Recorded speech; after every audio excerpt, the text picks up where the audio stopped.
بسم اللہ الرحمن الرحیم نحمدہ ونصلی علی رسولہ الکریم اما بعد۔ کوئی جسمانی مریض ہوتا ہے تو وہ علاج کرتا ہے، ڈاکٹر کے پاس جاتا ہے، حکیم کے پاس جاتا ہے، اپنا مرض بتاتا ہے اور اس کا علاج کرتا ہے۔ ڈاکٹر اسے دوا دے دیتا ہے۔ اکثر تو میں نے پہلے ایسے ہی دیکھا ہے کہ 4 دن کی دوا لے جاؤ، پھر آ کر بتاؤ کہ کیا ہوا۔ مریض 4 دن کی دوا لے کر جاتا اور اس کے بعد آ کر بتا دیتا کہ ڈاکٹر صاحب کچھ فائدہ ہو رہا ہے یا جیسا حال ہو۔ پھر ڈاکٹر اس کے حال کے مناسب یا دوا بڑھاتا ہے یا بدلتا ہے یا کچھ اور اس میں شامل کر دیتا ہے۔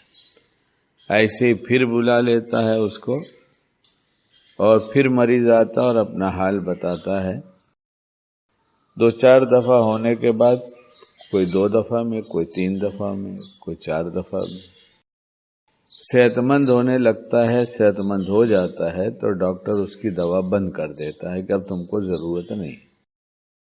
اس جسم کے ساتھ یہ معاملہ ہم سب کرتے ہیں، لیکن ہم نے یہ نہیں سوچا، اپنے بارے میں جانتا ہوں کہ یہ جس طرح جسمانی امراض کا علاج ہوتا ہے ویسے ہی روحانی امراض کا علاج ہوتا ہے، اور روحانی امراض کا جب احساس ہوگا تو علاج ہوگا، اور جب احساس ہی نہیں ہوگا تو علاج بھی نہیں ہوگا، کوئی تدبیر بھی نہیں ہوگی۔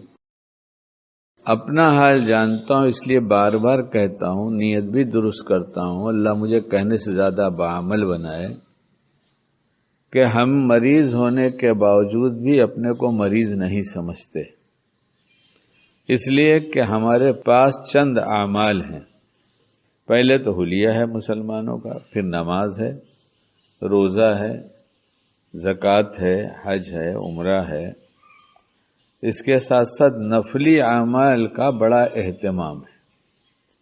حالانکہ نفلی اعمال میں بھی ہم اگر اپنے آپ پر ایسی نگاہ ڈالیں کہ کہیں ہم مریض تو نہیں ہیں، ہمیں کوئی مرض تو نہیں لگا ہے، تو شاید کچھ بات کھل جائے۔ مثلا تسبیح پڑھتے ہیں، تلاوت کرتے ہیں، تو اس میں دل لگتا ہے یا نہیں لگتا؟ میں تو بہت سے بزرگوں کے پاس بیان سنتا رہا جاتا، اور اس میں بعض بزرگ جب بیان شروع کرتے تو کہہ دیتے تسبیح اب مت پڑھنا، تسبیح پڑھنا بہت اچھا کام ہے، اس وقت مت پڑھنا، اس وقت دین کی بات سنو۔ اس لیے کہ جب تم 2 کام کرو گے تو کوئی بھی ڈھنگ سے نہیں ہوگا۔ تو اس کا مطلب یہ ایک قسم کا مریض ہے۔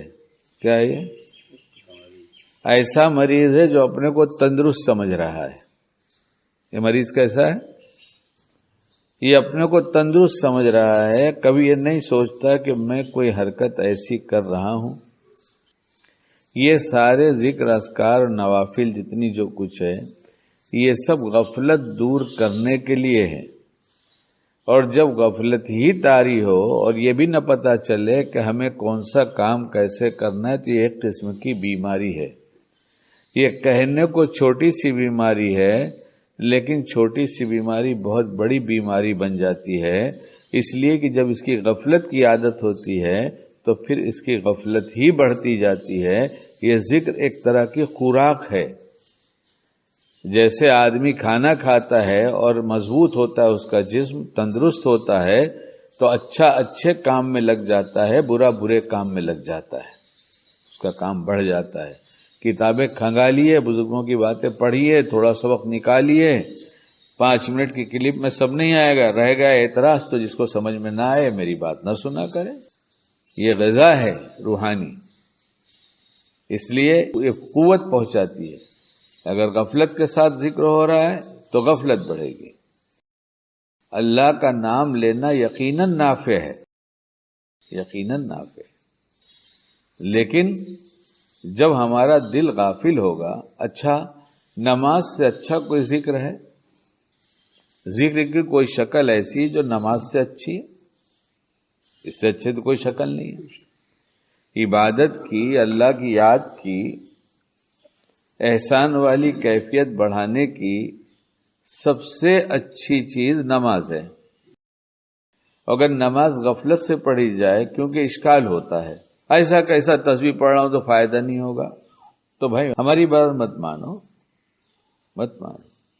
نماز تو سب سے اچھی ہے نا، اس میں تسبیح بھی ہے، تلاوت بھی ہے، رکوع ہے، قیام ہے، سجدہ ہے، ساری عبادتوں کا اس طرح کا مجموعہ ہے۔ یہ احساس بندگی کے ساتھ اظہار بندگی بھی ہے کہ ہم کھڑے رہیں گے تو کہیں دیکھیں گے نہیں، کھڑے رہیں گے تو کوئی ایسی حرکت نہیں کریں گے۔ جب نماز کی نیت باندھ لیں گے قیام کی حالت میں، رکوع کی حالت میں بھی ویسے ہی کریں گے جیسے آپ نے بتایا اللہ پاک، ایسے ہی کریں گے سجدے بھی جیسے آپ نے بتایا، یعنی آپ کی بات ہم ویسے ہی مانیں گے جیسا آپ کہہ رہے ہیں۔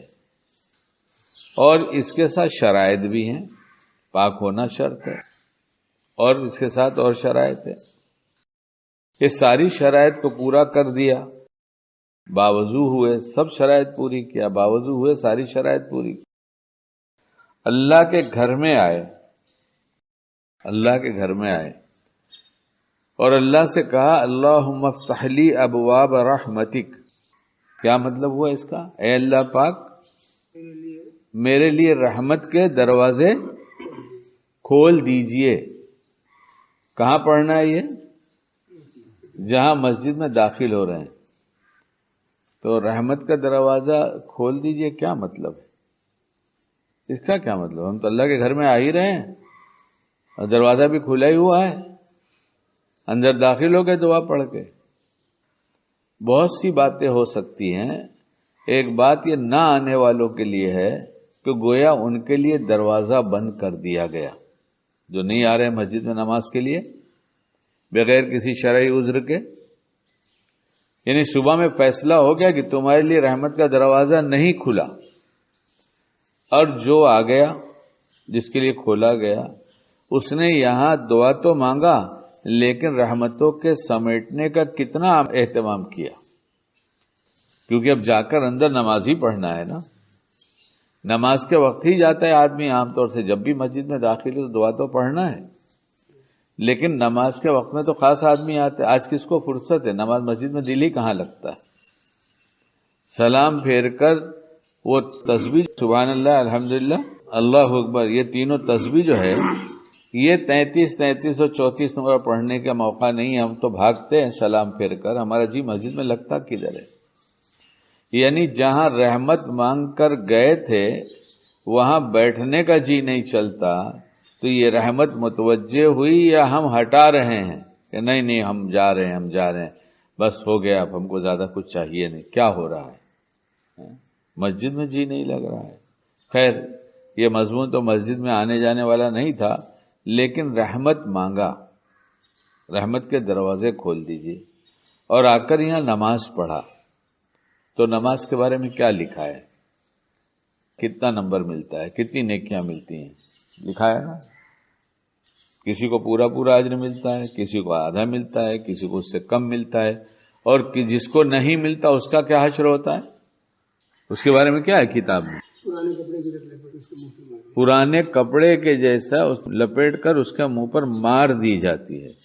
تو آیا تھا رحمت لینے کے لیے، دعا مانگا تھا رحمت کی، اور اللہ کے گھر میں جہاں رحمت ملتی ہے وہیں آ کے کہا اس نے کہ اب آ رہا ہوں اندر، ہم کو رحمت کے دروازے کھولیے، اور اتنی شرائط کے بعد اس نے ذکر کیا، یعنی نماز پڑھا، لیکن اس کے منہ پر ماری گئی۔ تو نماز پڑھا تو میں اگر یہ کہہ دوں کہ ذکر کرے گا اور قوت بڑھے گی، اور قوت بڑھے گی تو اگر اچھا کام کرتا ہے تو اچھے اعمال میں لگائے گا، اور اگر خراب کام کرتا ہے تو خراب میں لگائے گا، اس کا نتیجہ یہی نکلے گا کہ منہ پر ماری جائے گی۔ تو جب نماز جیسی چیز جس میں اتنی شرائط پوری کر کے اللہ کے گھر میں آ کر ذکر کر رہا ہے، یعنی نماز پڑھ رہا ہے، تو اس کے منہ پر ماری جاتی ہے، تو جو تسبیح ہے، جو نوافل کی ایسی چیزیں ہیں جو انتہائی غفلت سے ہو، تو اس پر کتنا اجر مل رہا ہے۔ اگر غفلت دور ہو رہی ہے، نماز پڑھا، ذکر تلاوت تسبیح کیا، غفلت دور ہو رہی ہے، تو اس کا مطلب رحمت کے دروازے ہمارے لیے کھولے جا رہے ہیں، ہم وہاں سے رحمت لے کر آ رہے ہیں، اللہ کی رحمت ہمیں مل رہی ہے، ہم وہاں سے لے کر آ رہے ہیں، اور یہ غفلت نہیں دور ہو رہی ہے، جیسی زندگی تھی ویسی ہی زندگی گزر رہی ہے۔ تو مطلب یہ کہ کہیں ایسا نہیں تو منہ پر ماری گئی، جب نماز میں ماری گئی تو یہ سب کی کیا حیثیت ہے اس کے سامنے؟ بہت بڑی چیز ہے اللہ کا نام تو، لیکن نماز جیسی چیز تو کوئی بھی نہیں اللہ کے ذکر کے لیے، تو فرض کر دی گئی۔ اس لیے یہ بیان تو نہیں ہے، یہ شکیل کے لیے کہہ رہا ہے کہ کاش تو سمجھ جاتا کہ تجھے جب اللہ نے اپنے گھر میں بلا لیا ہے، یا تجھے گھر پر رہ کے توفیق ہو گئی تلاوت کی، تسبیح کی، تو پہلے یہ نیت کر لینا کہ اس کی برکت سے ہمارے دل کا زنگ صاف ہوگا، ہماری غفلت دور ہوگی، اللہ کی محبت بڑھے گی، اللہ کی معیت کا احساس بڑھے گا، احسان والی کیفیت بڑھ جائے گی، اور جب یہ سب بڑھ جائے گا تو گناہ چھوڑنا آسان ہو جائے گا، اور جب یہ سب مل جائے گا تو اللہ کی جب محبت مل جائے گی تو جس سے محبت ہوتی ہے اس کے ساتھ بیٹھنے کا جی چاہتا ہے، تب مسجد میں بھی بیٹھنے کا جی چاہے گا، گھر پہ مصلی میں بھی بیٹھنے کا جی چاہے گا، پھر ایسا جی چاہے گا کہ بھائی ڈسٹرب مت کرو، نہ میں اس وقت پڑھ رہا ہوں، نہ آنا پھر بات کرنا، نہ میرا یہ پڑھنے کا ٹائم ہے، میں اتنی دیر تلاوت کرتا ہوں، تسبیح پڑھتا ہوں، اور اتنی دیر ذکر کرتا ہوں، اتنی نماز پڑھتا ہوں، یہ میرا آدھا گھنٹہ پونا گھنٹہ اس کام کے لیے فارغ ہے۔ اور جب ہم ایسے فراغت کے ساتھ اطمینان کے ساتھ وقت طے کر لیں گے اور پھر یہ سارے اعمال اچھی نیتوں کے ساتھ کریں گے تو ہم کو خود توفیق ہوگی کہ ہم حساب لگائیں گے، اپنے کو دیکھیں گے کہ ہم کو کچھ مل رہا ہے یا نہیں مل رہا ہے۔ اس لیے تسبیح پڑھنا اس لیے نہیں تھا کہ تسبیح کی تعداد پوری کی جائے، تسبیح پڑھنا اس لیے تھا کہ اللہ کی یاد دل میں بیٹھائی جائے۔ تسبیح پڑھنا اس لیے تسبیح کے دانے پلٹے جائیں، بلکہ اللہ کی یاد دل میں بیٹھائی جائے، نماز میں اللہ کی یاد دل میں بیٹھائی جائے، یہ سب ایک ذریعہ تھا۔ اور جب یہ آئے گا تو دل تندرست ہوگا، صحت مند ہوگا۔ جب دل کی تندرستی مل جائے گی تو جیسے وہ مریض جس کا جسم تندرست تھا اور اسے مرض لگا تو بھاگ کر گیا ڈاکٹر کے پاس، ایسے ہی اور یہ سب چیزیں مرض کے احساس کو بڑھانے والی، یعنی باطنی مرض، بدنگاہی ہے، غیبت ہے، حسد ہے، کینہ ہے، خود نمائی ہے، خود بینی ہے، بدبینی ہے، غفلت ہے، یہ سب چیزیں دور ہونے لگیں گی۔ جب اگر ہماری غفلت دور ہو جائے گی تو تندرستی ہوگی۔ اس لیے ہم ایسے بیمار ہیں، مریض ہیں، عادت بن گئی، اور کوئی بھی ڈاکٹر نہیں ملتا کہیں تو کم سے کم کچھ گھریلو علاج تو کر لیا جائے اپنا۔ یہ سب موٹی موٹی باتیں ہیں، ذکر سے پہلے نیت کر لیا اور وقت نکالا جائے کہ اتنی دیر میں نے اللہ کے لیے دیا ہے، اپنی ذات کے بنانے کے لیے دیا ہے، اللہ کی یاد کے لیے دیا ہے، اب اس میں یہ فون ہونا بند رکھو۔ کئی سال پرانی بات ہو گئی، ایک صاحب نے سنایا کہ ایک آدمی ہے جو پراپرٹی کی بڑی ڈیل کراتا ہے۔ اب آج کل تو کہتے ہیں، پوچھتے ہیں کیا ہے تو کہتے ہیں ریئل اسٹیٹ کا دھندا ہے، یہ بہت بڑا کہا جاتا ہے ریئل اسٹیٹ، حالانکہ بالکل فقیر ہیں، کوئی دھندا ہے ہی نہیں ان کے پاس۔ جو کہتا ہے ریئل اسٹیٹ کا دھندا ہے وہ سمجھ میں آتا ہے ان کے پاس کوئی دھندا وندہ نہیں۔ مطلب میں سب کو نہیں کہہ رہا ہوں، عام طور سے ایسا ہی ہے، جس کو پوچھو بیکار گھومتا سو کیا کرتے ہو، ریئل اسٹیٹ کا دھندا کرتا۔ لیکن وہ واقعی ریئل اسٹیٹ والے بہت سارے ہیں، ورنہ اتنی بڑی بلڈنگیں، اتنی بڑی بڑی ڈیل کیوں ہوتی، اتنی آبادی کیوں پڑتی ہیں؟ تب تو ہو رہے ہیں، تب ہیں، ایسے بھی ہیں۔ انہوں نے کہا کہ ایک مسلمان آدمی تھے، انہوں نے سنا ہے کہ ایک غیر مسلم ہے جس کے ساتھ میں کچھ معاملہ کرتا ہوں لینے دینے کا، پراپرٹی لیتا ہوں بیچتا ہوں، ایسا کرتا ہوں۔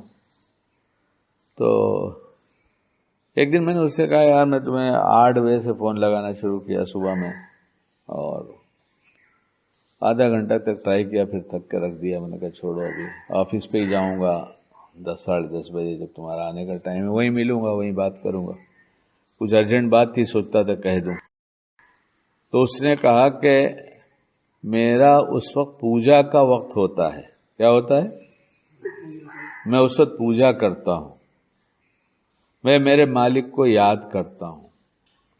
اب جب مالک کی یاد میں لگا رہا ہوں تب بھی میں لوگوں سے بات کروں، مجھے اچھا نہیں لگتا، اس لیے میں اتنی دیر فون بند کر دیتا ہوں اور نہیں فون اٹھاتا۔ اور ہم کیا کرتے ہیں؟ حق و باطل سے کوئی مطلب نہیں ہے، مطلب یہ ہے کہ جس کو مانتا ہے اس کی یاد کے لیے اس نے ٹائم نکالا ہے، اور ہمارے پاس اگر اس کے لیے ٹائم نکالا ہے تو اس میں بھی سب کے لیے ٹائم ہے۔ جہاں سب کے لیے ٹائم ہے وہاں اس کے لیے تو ٹائم ہی نہیں ہے، اور جو اس کے لیے نکال لیا اس میں بھی سب کے لیے ٹائم ہے۔ کاش مرنے سے پہلے شکیل کو سمجھ میں آتی بات یہ ہے کہ اتنے بڑے مالک کو اتنی غفلت کے ساتھ یاد کرتا ہے۔ ارے دنیا میں تیرے پاس کوئی آتا ہے یا کسی سے تو ملتا ہے اور ذرا بھی اس کی بڑائی اور وجاہت کا احساس ہوتا ہے تو کتنا متوجہ ہوتا ہے، کتنا جھک جاتا ہے، اس کی بات کتنے غور سے سنتا ہے۔ لیکن اللہ سے رابطہ بنانے کے ٹائم ہمیں سب سے باتیں کرنی ہے، پوری غفلت کے ساتھ سب ہو رہا ہے، اس لیے غفلت طاری ہو رہی ہے۔ برسوں کے گناہ نہیں چھوٹتے، بدنگاہی نہیں چھوٹتی، ارے نماز کی غفلت ہی نہیں ختم ہوتی، یہ کیا کم نقصان ہے؟ بس غفلت دور ہوگی تو پھر اس کا مطلب ہے کہ باہر کے سب شعبے اس کے ٹھیک ہو جائیں گے، ہر جگہ تندرست ہو جائے گا۔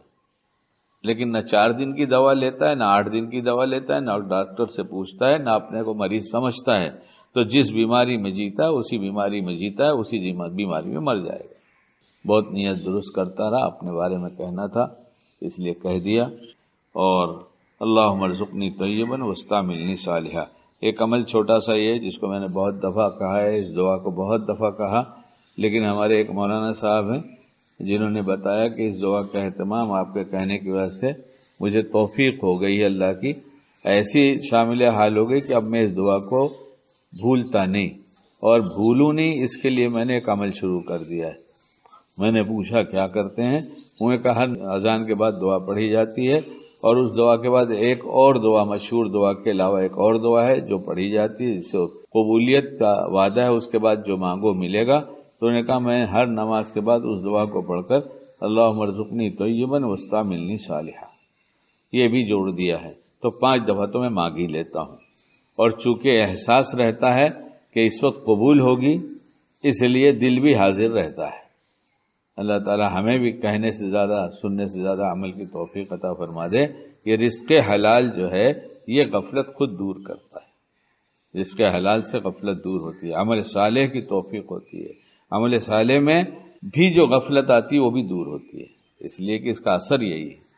اللہ تعالی ہمیں حلال رزق عطا فرمائے اور حرام سے بچائے، اور ظاہر کی اور باطن کی ہر طرح کی تندرستی کی فکر عطا فرمائے، اور دین کی درستگی بھی عطا فرمائے، دل کی تندرستی بھی عطا فرمائے۔